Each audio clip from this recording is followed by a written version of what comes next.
அத்தியாயம் 24. சந்திரலேகா. தஞ்சையை அடுத்திருந்த சந்திரலேகா என்ற முத்தரையர் தலைநகரை பெரிய நகரம் என்று கூற முடியாவிட்டாலும் அது ஒரு இரும்பு பாசறை என்று சொல்லும்படியாக முத்தரையர் அமைத்திருந்ததால் அந்த ஊருக்குள் புகுவதோ வெளியே உயிருடன் வருவதோ நடக்கத்தகாத காரியமாயிருந்தது.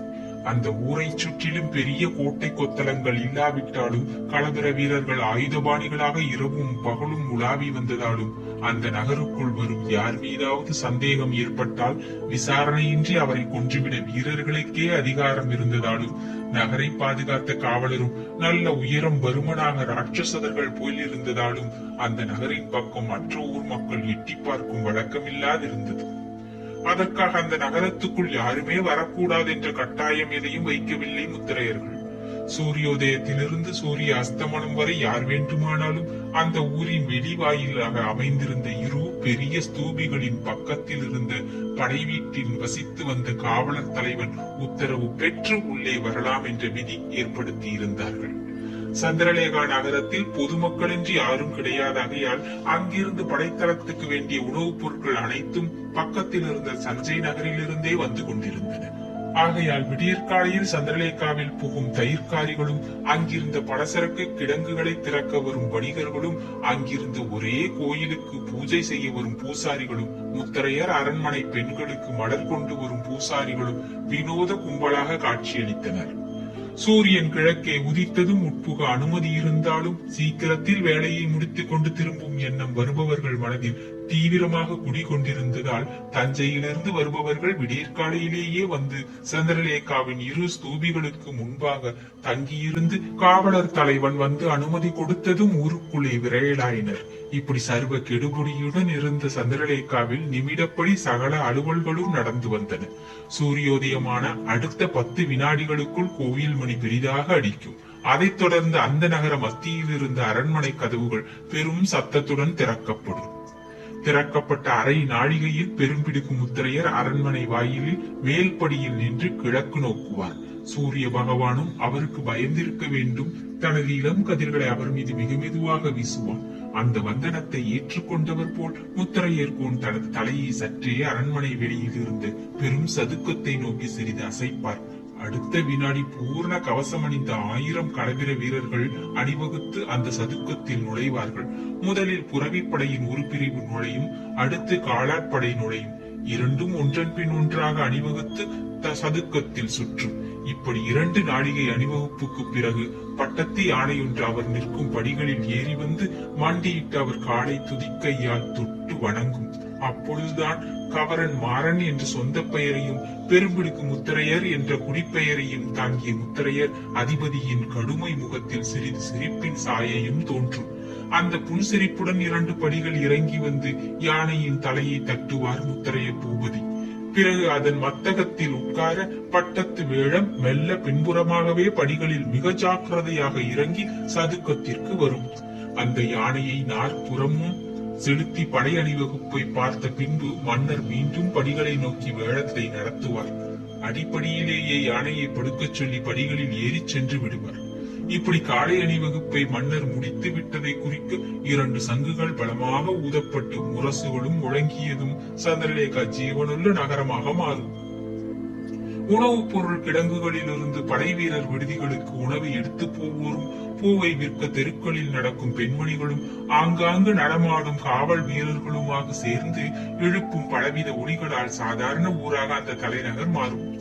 இப்படி பகல் முடிந்ததும் சூரியஸ்தமன சமயத்தில் மீண்டும் சங்குகளும் முரசுகளும் ஆர்ப்பரிக்க செந்தலை அதாவது சந்திரலேகா வந்த தஞ்சை வாசிகள் வேகமாக தங்கள் இல்லம் திரும்புவார்கள். இருள் மூண்டதும் காவலர் வீரர் ஒளிகளும் படைப்புறவிகளின் நடமாட்டம் அளிக்கும் ஓசைகளும் தவிர வேறு எந்த சத்தமும் சந்திரலேகாவில் இருக்காது. என்றாவது ஒரு நாள் முத்திரையர் வெளியூர்களை வேட்டையாட கிளம்பும் போது 1000 புறவிகள் பாய்ந்து வெளியே செல்லும் இரவு நேரத்தில் அப்பொழுதுதான் பெருத்த ஓசை சந்திரலேகாவில் கேட்கும். மற்றபடி சந்திரலேகா மயான அமைதியை கொண்ட மௌன நகரமாகவே விளங்கி வந்தது. அப்படியே மீறி சத்தம் ஏதாவது கேட்டால் அவை வெளியிலிருந்து கொணரப்படும் பெண்கள் அலறலாயிருக்கும், அல்லது குடிவெறியில் வீரர் போடும் கூச்சலாயிருக்கும். இந்த கூச்சல் பெரும்பிடுகு முத்திரையர் காலத்தில் பெரிதும் அடங்கி இருந்தாலும் அவன் மகன் மாறன் பரமேஸ்வரன் பெரியவனானது மீண்டும் அடிக்கடி தலைகாட்டலாயிற்று. மூர்கனாயிருந்தாலும் மகாவீரனும் அச்சமற்றவனுமான பெரும்பிடுகு முத்திரையருக்கு மகன் மாறனின் போக்கு பெரும் தலைவலியாய் இருந்தது. அதன் விளைவாக மகனை எத்தனையோ முறை அடக்க முயன்ற பெரும்பிடுகர் தோல்வியை அடைந்தார். மகனுக்கு சுற்றுமுற்றும் எழும் எதிரிகளை அறியும் சிந்தனா சக்தி இல்லாததை கண்டு பெரும் மனோவியாதிக்குள்ளானார். களபிர சந்ததிகளான முத்திரையர் ஆட்சி நாலா பக்கத்திலும் ஒடுக்கப்படுவதையும் பல்லவ பாண்டவ சோழ சேரர் பலம் ஓங்குவதையும் பெரும்பிடுகர் கவனிக்கவே செய்தார். அடுத்து வரும் பேராபத்தை பற்றி பலமுறை மகனிடம் சுட்டிக்காட்டியும் மகன் எதையும் காதில் வாங்காததால் பெரும் மனோவேதனைக்கு உட்பட்ட முத்திரைய பூபதியின் உடல்நிலையும் பாதிக்கப்பட்டது. அவர் வயது 70 தாண்டி இருந்தது. மகனும் நடுவயதை தாண்டி இருந்தான். இருப்பினும் பெண்ணும் குடியும் கொள்ளையுமே பெரிதென அவன் கருதி வந்ததை, நாட்டை வலுப்படுத்துவதில் சிறிதும் சிந்தனை இல்லாததை அவர் எண்ணி மனமுடைந்திருந்தார்.